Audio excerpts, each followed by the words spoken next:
students, welcome back to my channel.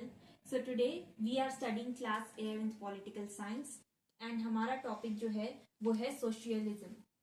अब socialism क्या है? ये एक पॉलिटिकल आइडियोलॉजी है, एक बिलीफ है दैट जो पैसे या किसी भी स्टेट की जो इकोनॉमिक प्रॉपर्टी है, पैसे हो गए या कोई भी प्रॉपर्टी हो गई, कुछ भी कैपिटलिज्म मतलब कैपिटल जो होता है किसी भी स्टेट का, that should be equally divided among its people. अब सोशलिज्म भी अलग अलग टाइप्स के होते हैं, जैसे utopian socialism, evolutionary socialism, scientific socialism, democratic socialism, Fabian socialism, guild socialism and the state socialism. क्या है इनके मतलब, ये जान लेते हैं. जो उटोपियन सोशलिज्म है ये एक टाइप का विजन है कि फ्यूचर में जो आइडियल सोसाइटीज हैं वो कैसे फंक्शन करेंगी. एवोल्यूशनरी मतलब ट्रांसफॉर्मेशन, सोशलिज्म के ट्रांसफॉर्मेशन की बात करता है एवोल्यूशनरी सोशलिज्म. साइंटिफिक सोशलिज्म मतलब साइंटिफिक मेथड का इस्तेमाल करना एनालाइज करने के लिए या प्रेडिक्ट करने के लिए कोई भी सोशल, इकोनॉमिक या मटेरियल फिनोमेना. नेक्स्ट जो हमारा है वो है डेमोक्रेटिक सोशलिज्म. अब इससे आप नाम से ही समझ जाएंगे कि this is based on the majority opinion. जो ज्यादा पॉपुलेशन का, जो स्टेट की ज्यादा पॉपुलेशन का ओपिनियन है, ज्यादा जो पॉपुलेशन होती है उनका ओपिनियन है, वही होना चाहिए सोशलिज्म में. नेक्स्ट एक कॉन्सेप्ट है Fabian socialism. Now what is this? ये इसके बारे में हमें जानना होगा. विथ फैबियन सोसाइटी, एक फैबियन सोसाइटी फॉर्म हुई थी इन 1883 इन इंग्लैंड, जिसका की जो मोटिव था वो था सोशलिज्म को अचीव करना डेमोक्रेटिक मीन्स के थ्रू सोशलिज्म को अचीव करना इनका मोटिव था, without ओवरथ्रोइंग the present government. Socialism को अचीव करना, डेमोक्रेसी को अचीव करना. नेक्स्ट है स्टेट सोशलिज्म की. अगर बात करें तो आप इसे भी नाम से समझ सकते हैं कि कंट्री के किसी भी स्टेट के कैपिटल का कंट्रोल स्टेट के पास होगा. गिल्ड सोशलिज्म का मतलब है कि कंट्रोल वर्कर्स के पास होगा. So this was all the kinds of socialism. Next हम बात करेंगे फीचर्स की, कि सोशलिज्म के फीचर्स क्या हैं. सबसे पहला फीचर, तो सबसे इंपॉर्टेंट फीचर जो है वो ये है कि सिर्फ किसी एक इंडिविजुअल को नहीं, सोशलिज्म एज ए सोसाइटी को ज्यादा सपोर्ट करता है. सोशलिज्म ज्यादा सोसाइटी का पर एम्फेसिस देता है, ज्यादा एम्फेसिस सोसाइटी का होता है उस पर. नेक्स्ट है प्राइवेट ओनरशिप. इसमें बिल्कुल अबॉलिश कर दी जाती है. बिल्कुल भी कोई भी प्राइवेट ओनरशिप नहीं होती. कोई भी किसी भी इकोनॉमिक एंटिटी का कोई भी एक ओनर नहीं होता. नेक्स्ट है ऑर्गेनिक यूनिटी को एम्फेसाइज करना और कैपिटलिज्म को अपोज करना. Capitalism and socialism are completely different from, they are each other's opposite. ये तो आपको पता होगा. नेक्स्ट, कंपटीशन एलिमिनेट हो जाता है जब कोई प्राइवेट ओनरशिप ही नहीं रहेगी. So the competition gets automatically eliminated. Now we will talk about the critical reviews of socialism. Socialism के बारे में क्रिटिक्स ने क्या कहा है. कई सारे क्रिटिक्स हैं और उनके कई सारे डिफरेंट ओपिनियंस हैं. तो कुछ ने सोशलिज्म को कहा है कि socialism can cause authoritarianism. Authoritarianism कैसे आएगा?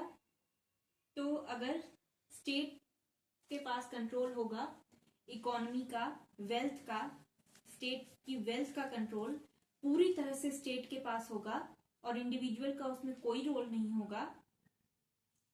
किसी भी इंडिविजुअल का चाहे इक्वली भी मिले, बट स्टिल ये अथॉरिटेरियनिज्म ही है.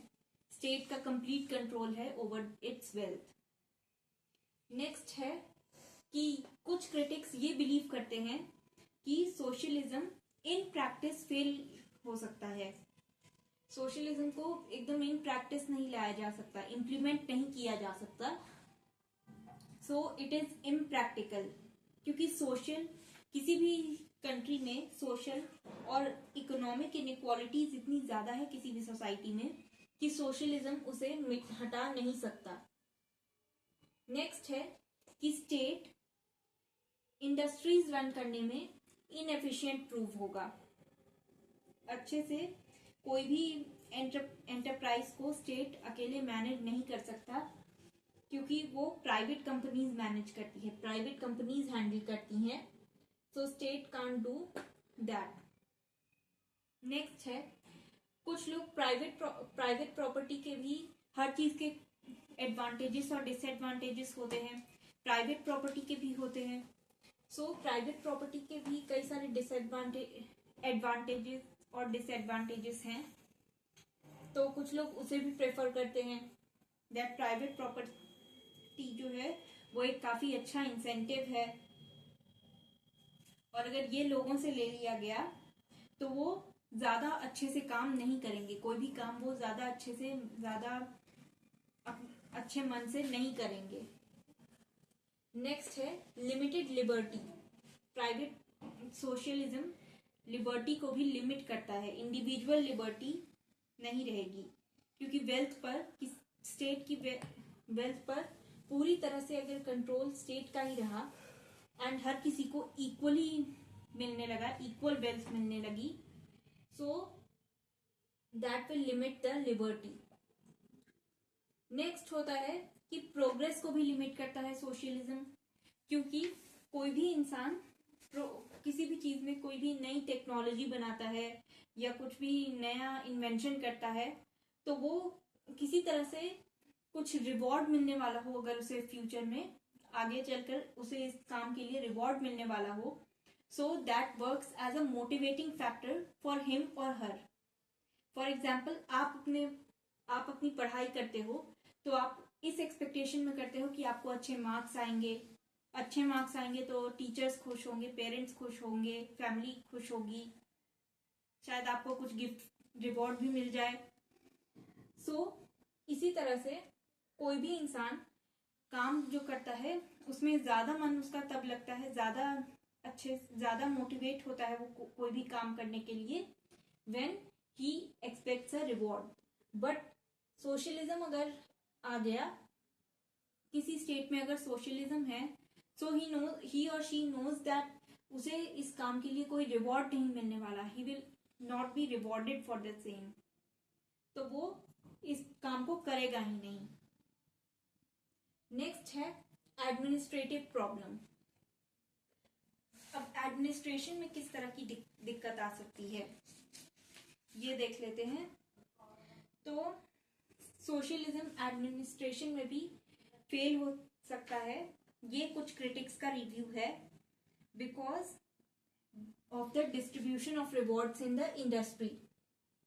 नेक्स्ट है ह्यूमन नेचर को इग्नोर करता है सोशलिज्म। ह्यूमन नेचर को इग्नोर करता है कैसे? क्योंकि ह्यूमंस एक तरह से काफी पॉजिटिव इंडिविजुअल होते हैं, this is their basic human nature, but और उनको थोड़ा सा private property, they are more drawn towards the private property and their individuality. But अगर यही नहीं रहेगा so it will be a problem. तो ये सारे हैं क्रिटिक्स के रिव्यू। आई होप आपको समझ आ गया हो। आज की वीडियो में बस इतना ही। नेक्स्ट हम बात करेंगे मार्क्सिस्ट लेनिनिस्ट सोशलिज्म की।